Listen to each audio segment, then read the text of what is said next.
ซิวหลี่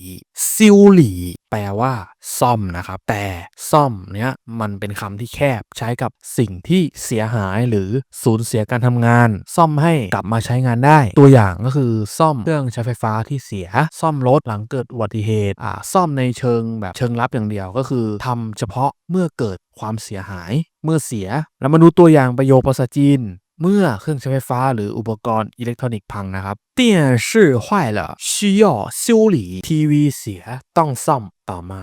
电脑出现故障正在送去修理电脑出现故障正在送去修理คอมพิวเตอร์เกิดปัญหากำลังส่งไปซ่อมในบริบทนี้เนี่ย